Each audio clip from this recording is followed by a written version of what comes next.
takeaway from my classes. Team diving, always breathe. I'm going to teach you guys, this is going to be hard for the guys, the girls not so much. I'm teaching you guys to do nothing and like it. The slower you can go, the better you're going to be. Here's what happens for Nikki and I almost every recreational dive we go on when we just go on an average boat. We're usually about the middle to the front to get off. So usually the middle group or the first group to get off the boat. We're always the last to get back on the boat. We descend with the group. The group usually leaves us in the dirt after about 5 minutes. We're always the last at the back of the group, and we just get left. What ends up happening is we get back on the boat after everybody else is on the boat. We'll hear diver number 1 say, "Hey, I saw an eel." Diver number 2, "I saw 2 parrotfish and I saw your eel."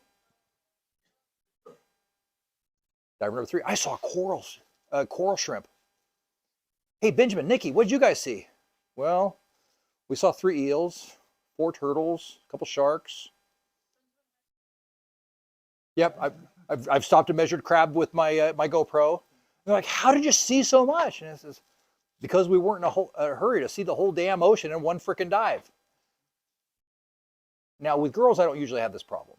One of our fun dives, the girls will usually slow down and they'll look at this and they'll look at that and look at this. The guys think they're Michael Phelps and they want to see the whole damn lake in one dive. Don't be that person. Focus on this square foot of ocean. And when you think you understand that square foot of ocean, look at it again and then move to the next square foot of ocean. Take your time. Next slide, please. So we have a snorkel. You guys are going to be wearing one tonight. It has a couple purposes. It is a great resource for you to be able to dive on the surface so you don't use the back gas. But there's a couple of different kinds of snorkels. In fact, there's 3 of them. The first one is a J-tube. You buy it at Walmart. It costs you about $1.99. It's a piece of crap. Please don't buy it. It's just going to end up in a recycle bin somewhere. The problem with a J-tube is this is completely open and it lets all the water straight in. To clear it out, that's a lot of water to clear out. The second type of snorkel is called a semi-dry. It has a small flapper on the inside of it. It lets very little water in, so when you come back to the surface and you want to blow it out, a little blow works really well. And then there's a full dry, which has a better stopper at the bottom, as well as a purge at the bottom, next to your mouth as well. It'll let just a touch of water in. When you go to clear it, there's very little water to clear out. Takes a little breath. So each one costs a little bit more, but for snorkeling, a semi-dry or a dry is definitely your way to go. You will always affix them to the left side of your mask, and they're great for snorkeling, looking down. Once you guys get to the surface, you'll want to take your regulator out and put your snorkel in. Next slide, please. Fins. Fins have 2 purposes. These are split fins. A couple of you have them, some of you don't have solid fins. There's no wrong answer in this, really. But they have 2 purposes. Reduce effort, maximize propulsion. One of the interesting things that happens to all divers is you get to the point, in fact, I was out here yesterday diving with my my 4-year-old granddaughter, and I hadn't put fins on, and I realized how much it sucks swimming without fins. It absolutely stinks. And what you realize is those fins do a really nice job. Now, they come in different styles. They come in boot fins and foot fins. I prefer boot fins because you have a boot on after you take your fin off, and you can't get stabbed as easily by things like, I don't know, sea urchins. Yeah, it happens. If you have a really dumb husband who leaves your boots at home, you might get stabbed by a sea urchin. Yeah, it sucks. But you can also walk across hot sand, over rocks, on the dive boat, and you get good grip. Split fins are great in that they have a lot of surface area. It's very much the difference between driving an old Chevy pickup and an Escalade. They both get you there, but the Escalade gets you there more comfortably. But they also don't have a very high top speed as well, and they also don't have a reverse gear. When you get the fins that don't have a split down the middle of them, you can actually get enough sculpt where you can back fin as well. So you can actually go backwards after you learn to frog kick correctly. We may or may not get into frog kicking while we're here. But that's kind of the difference between them. And there's also foot fins where you can run around barefoot and just put them on. The only time I use my foot fins is when I have to do my swim qualification test. It's the only time I ever wear them. I absolutely just don't like them at all. Next slide, please. minimize effort. Yeah, I said that. So dive boots. Other ways you can stay warm. Keeping your feet and your hands and your head warm is definitely to your advantage. You'll stay warmer.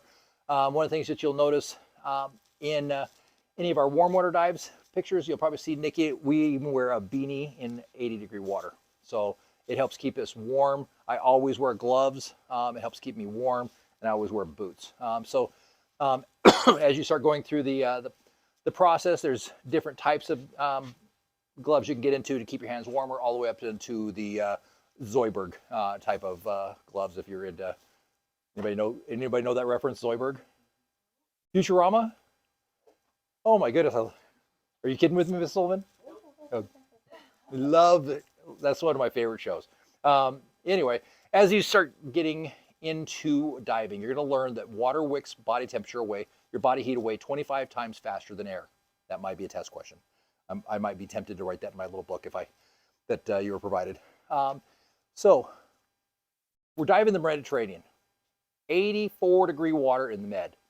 Beautiful, blue, wonderful water.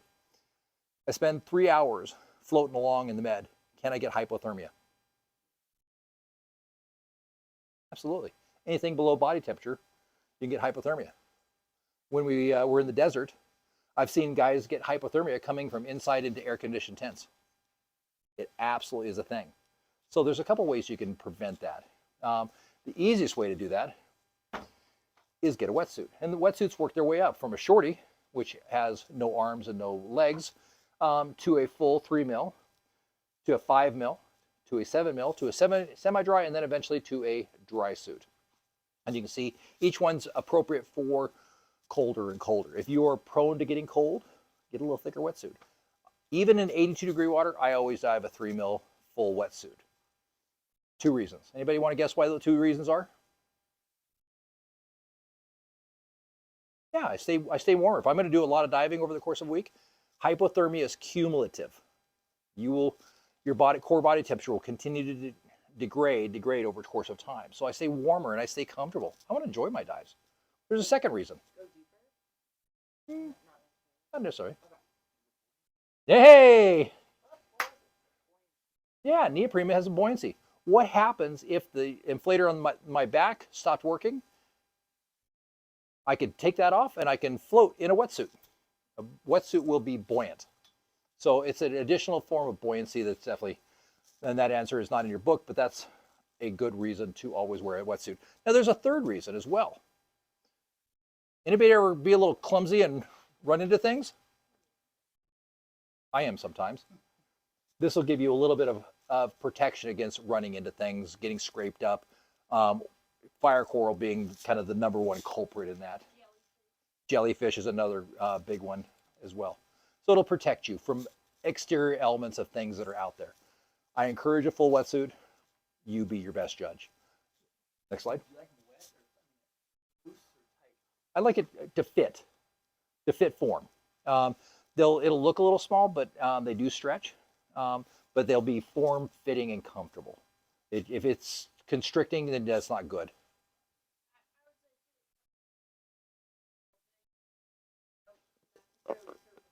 Part of what you're trying to have that water between you and the neoprene, so that water warms up. You want it snug, but you don't want it. Absolutely. And the final piece of your scuba, not the final piece, but one of the next piece is there's going to be a delivery system, the first stage and the regulator. So the first stage is the piece that actually goes on the tank. Let's see, do we have one? We do. So there's a piece that goes on the tank. It's called the first stage. I got one. First stage. So it has one job. Its job is to reduce the intermittent pressure of the air that's coming out of the tank. The tanks are 3,000 psi. Its job will be to reduce the pressure of that gas coming out of the tank to 140 psi. So that's the first stage's job, is to reduce the pressure from 3,000 to 140 psi. All right, so we have the next piece is going to be the, you want to take a guess what this is? Well, if we had a first stage, we have to have a second stage. Ding, ding, ding, ding, ding. We have the second stage. So the second stage is the piece that we actually breathe on. They're called an on-demand regulator or a second stage. Now, this was invented by Jacques Cousteau. He is our claim to fame for this. He was the one that was able to help invent the on-demand regulator, right? There's basically a mushroom valve in here, and when I put it in my mouth, nothing happens. When I start to take a breath, it knows because there's a small spring in there, and it'll open the valve and allow as much gas as I want to come in. As I breathe out, the valve will close, and it'll go out the exhaust vents. And that it does that every single time. It's called an on-demand regulator. Now, there's a couple other pieces on a nice regulator that you'll notice. This one also has a venturi. Forward is pre-dive, towards you is dive. And what that does is it puts a little pressure on that spring so that it's not able to go to free flow as easily. So when you're ready to dive, you just put it in dive mode and you're ready to go. You also notice on the end of this, it also has a little hand wheel on here. That is to allow you to adjust how much air you get. Me, I don't need much. I keep it fairly cranked down. With you guys, you can certainly crank it up. Don't crank it all the way up because it becomes very sensitive. If you do crank it all the way up, bring it back at least half a turn. It'll make it a little less sensitive, but you'll still get a crap load of air. But you can adjust. If you don't feel like you're getting enough air, turn it up. Turn up the volume, right? Simple enough. That's the first and the second stage, and that's what they do. They're very simple and they're designed to work for you. Next slide, please. And we will talk about the safety second in a little bit. Now, every one of these tanks that we deal with, whose stuff is this right here? I'm going to move it up on the table real quick if you don't mind. Every one of these tanks is governed by either Transportation Canada or Department of Transportation. They're the one that governs scuba tanks. Crazy, huh? So, as we look at these tanks, all that information that we need to know is going to be stamped right along here. And it's going to give us everything we need to know about this particular tank. For example, this tank is a U.S. tank, DOT, Department of Transportation. The next thing is going to be 3AL. That means it's aluminum. 3AL or 3 aluminum, type 3 aluminum. Next, it's going to say 3000. What do you think the 3000 might be referring to? The PSI, the tank pressure. How much, and it could be in bar, but if it's a US tank, it'll be in PSI. Now, as we continue down the process, it's going to have a few other things on there. It's going to have a serial number, as well as a manufacture date and a size. In this particular case, it's telling us it was manufactured 1012, and it's an S80 or an 80 cubic foot tank. Okay? Now, there's also going to be one more stamp on here. And this one, you can see it's right here. Every 5 years, these tanks all have to be hydrostatically tested. It's exactly what it sounds like. They fill it up with water, they add pressure to it to twice the rated amount of what is supposed to go in the tank to make sure it doesn't blow up. Just that easy. Now, that has to happen every 5 years. They have to be hydrostatically tested to make sure that they are good to go. Now, because we want to make sure that they are living well and we're not mistreating them too badly, on the bottom of every tank will also be a sticker. They have to be visually inspected once every 12 months. Now, what we do every 12 months is when this tank comes in, we will literally crank it open. We'll let all the gas out of it.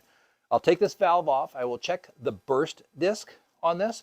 If it gets too high a pressure, there's a burst disc that will just burst and let the gas out. Shh, it's pretty noisy, but it won't hurt anybody. And then we'll actually stick a light down in it, and we will visually look to make sure that there's no rust, burrs, or foreign bodies in there that shouldn't be. Because Lord knows you don't want to breathe rust, right? So we'll visually inspect it once every year, and we'll hydrostatically test it once every 5 years. Now, what happens if it fails hydro? We decommission it. It makes a great flagpole stand, mailbox, doorstop. we have a doorstop in our front of our house that we use. So that's what happens, and that's If you drive past the old dive shop on Avenel with the flagpole. the flagpole's out front, sweetheart. Yeah. Now, I didn't realize it moved. and one of the things you guys want to do as well, here it's not as much of a problem, but if you're in a foreign land, anybody ever notice that the building codes aren't exactly U.S. standard in like, well, Mexico or Fiji, or they're not quite what we would anticipate. You know, OSHA's not really a thing there. Well, we want to make sure that the dive industry is the same way, right? They may not be as regulated. So the first thing we want to do, whenever you get a fresh tank, I've just given you your tank.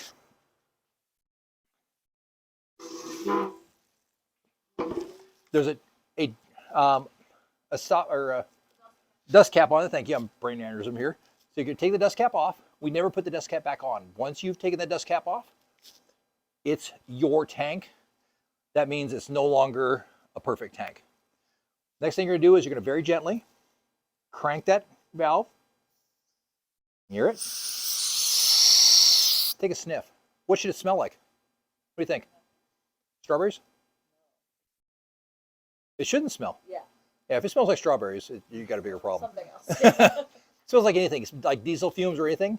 One of the most common sources for contaminated air is when they put the intake too close to the exhaust on a diesel compressor. It does happen. If your gas smells anything like anything, strawberries, diesel fumes, right guard, whatever, don't breathe it. You don't want that in your lungs. Diesel fume, 2 drops of diesel in your tank will give you pneumonia that you will never be able to cure. So you definitely don't want that to happen. So breathe, just smell your air. It's not a bad, you don't have to crack it much, just a touch, give it a sniff. It shouldn't smell like anything. I did. The last piece of our cavalcade of values is called the BC. I will be issuing you guys all a BC. Yep. Hey, Nick, you want to take this one over there?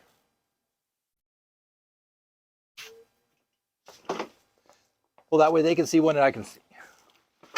So there's a couple features of your BC that are kind of handy. The first thing is they're all adjustable, right? As we get these bad boys on, you have shoulder straps, you have a cummerbund. This one's a little small for me. And you have straps, and as well as a chest strap, okay? They fit very nicely, just like a parachute. On your left-hand side, you'll notice there's a hose hanging down. Every BC has a hose hanging down on the left-hand side. It's always on the left-hand side. Now, even a guy can understand this. There's 2 buttons. So I think even a guy can understand. The girls get this right immediately. One button adds air, one button lets air out. The button on the side, if you push it, it will add air to the bladder. There's a bladder on the back. See that fill up? There's a bladder on the back that allows you to become buoyant at the bottom so you don't crash the bottom, as well as be able to float at the surface. That'll keep you floating, and it doesn't take much. The top button will let the gas out. The secret to the top button and letting the gas out is holding it as high as humanly possible and then pushing the button. If you hold it down here, it may not let the air out. Hold it high. Just like you're raising your hand because you know the answer to the A+ question, right? Hold it high. Easy enough? Those are the key things. Then the last piece of this is going to be the integrated weight system. We don't use weight belts anymore. All your guys' BCs will have integrated, and they're on both sides, and there are handles. You reach down, you grab one and pull, it pops out a weight pocket. This is where we're going to put your weight that will help you guys sink. You guys will not be able to sink without weight in these pockets. But if you want to be able to float and this doesn't work and you need to ditch weight, grab that handle, pull like your life depended on it, and throw it. Get rid of it. They're integrated. There's one on either side to give you good balance. They simply just go back in the pocket, just grab on one side, push in until you hear it click. There's one on either side. Those are your integrated weight pockets. Now, other BCs have really cool things that are going to be beneficial to you. Some will have D-rings, so you can clip cool stuff to them. They'll have a nice little bungee on the right-hand side here that's yellow. That'll be for your safety second regulator as well. They'll have pockets that you can stick your lipstick in. guys, so you can put your, that's for the guys, not the girls. How many balls and nail polish? Exactly. So, guys, you got a place for your lipstick finally, and your nail polish as well. So you're good to go. Place to stick stuff in. And there's places to stick knives on there as well. One of the things you will learn about scuba diving is a lot like going to prom. It really is. Is prom really about the dress, or is it really about the shoes, the necklace, the purse, the flower, the hairstyle, the nails? Exactly. It's more about the things, not the dress, right? So scuba diving is about the BC, the regulator, the knife, the flashlight, the...